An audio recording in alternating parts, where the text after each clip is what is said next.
तज अभिमान मिला दो उसकी इच्छा में अपनी इच्छा।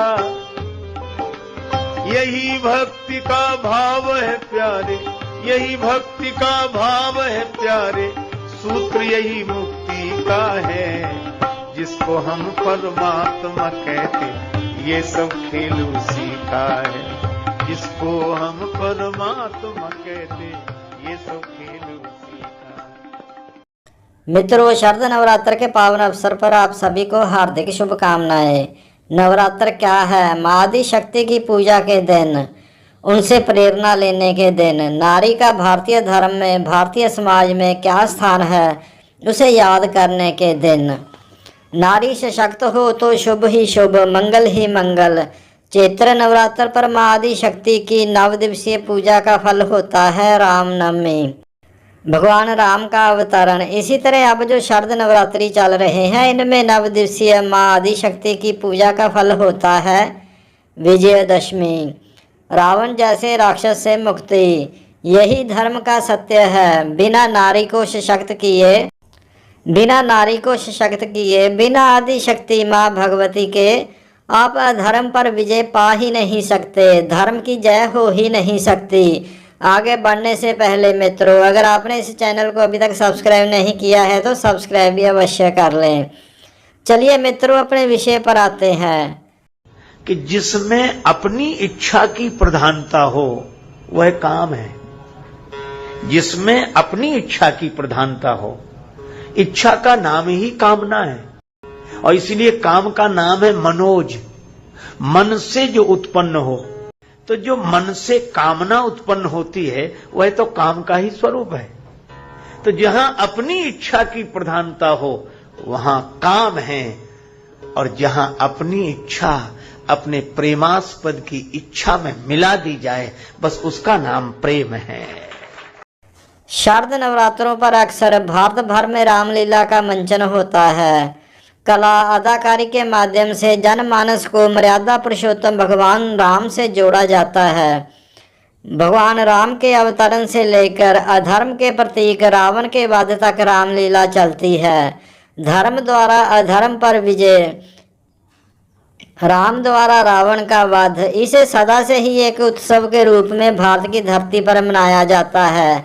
इस त्योहार का नाम होता है विजयदशमी, जो दशहरे के नाम से भी भारत भर में जाना और मनाया जाता है। ये त्योहार प्रतीक होता है कि आज भी हमारा समाज धर्म के पक्ष में और तथा अधर्म के विरोध में खड़ा हुआ है। मित्रों, इन दिनों रामलीला के मंचन के दौरान आपने एक करैक्टर, जी हाँ एक करैक्टर, एक चरित्र शूर्पणखा देखा होगा।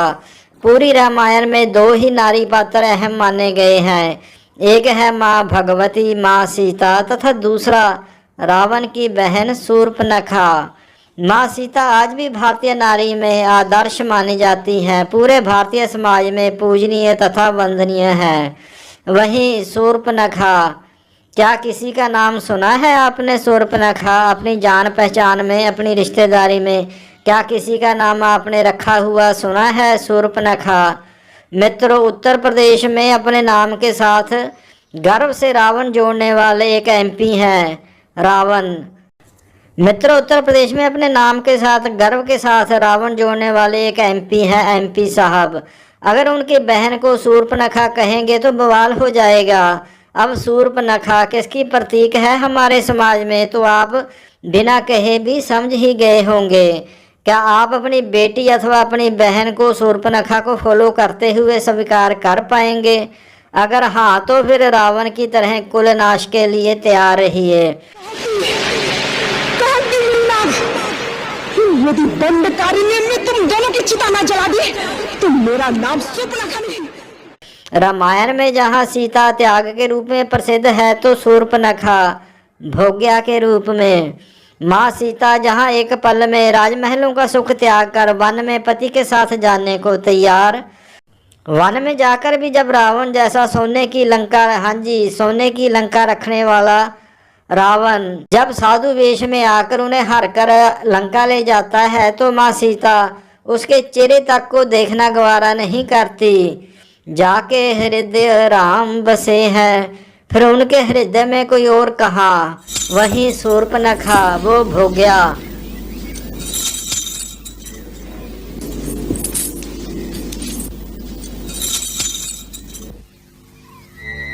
मैं इच्छा अनुसार रूप धारण करने वाली राक्षस कुल की राजकुमारी शूर्पणखा हूँ। मेरा नाम कामवल्ली भी है। राजकुमारी शूर्पणखा, तुम्हारी सुंदर सजीली रूप में मुझे अपने सपनों का कंत मिल गया है। मुझसे गंधर्व विवाह रचाओ। वो भोग्या। भगवान राम ने प्रणय निवेदन स्वीकार नहीं किया तो लक्ष्मण के पास जा पहुंची प्रणय निवेदन लेकर। ये है शूर्पणखा। अगर सीता और शूर्पणखा में अंतर समझना है तो यह घटना ही काफ़ी है। हम लोग आजकल खासकर युवा बहुत प्रेम करते हैं, I love you, I love you, love you, पर ब्रेकअप के बाद तू नहीं तो कोई और सही। कितनी सहजता से ये सब कर लेते हैं। क्या ये शूर्पणखा को फॉलो करना नहीं है? क्या यही प्रेम है? क्या यही प्यार है? क्या यही प्यार है?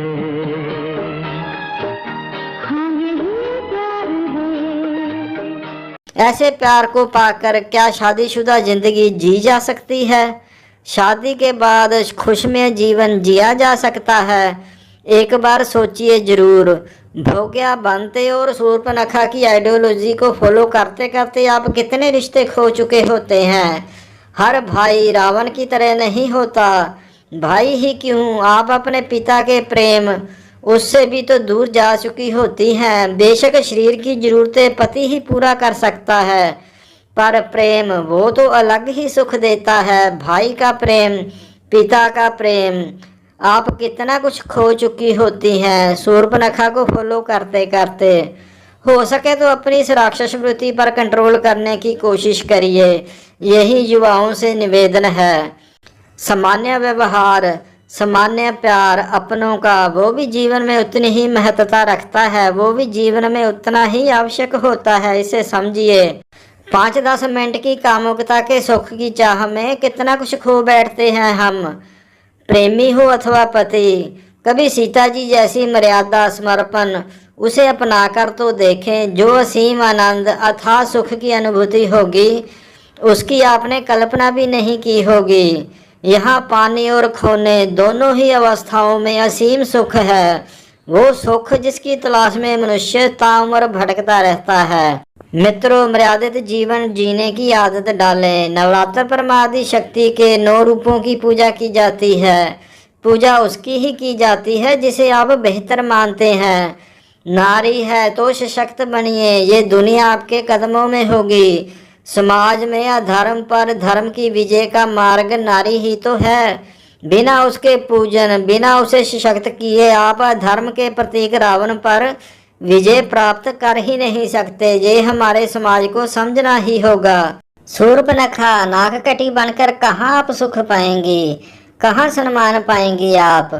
बाकी शरीर आपका है, जीवन आपका है, अंतिम फैसला भी आपका ही होगा। अंत में मित्रों, अगर आपको ये वीडियो ठीक लग रही हो तो इसे लाइक और शेयर अवश्य करें। अगर चैनल के कंटेंट आपको ठीक लग रहे हैं तो चैनल को सब्सक्राइब भी अवश्य करें। हर हर महादेव की जय। मैं शक्ति हूँ, ब्रह्म की शक्ति।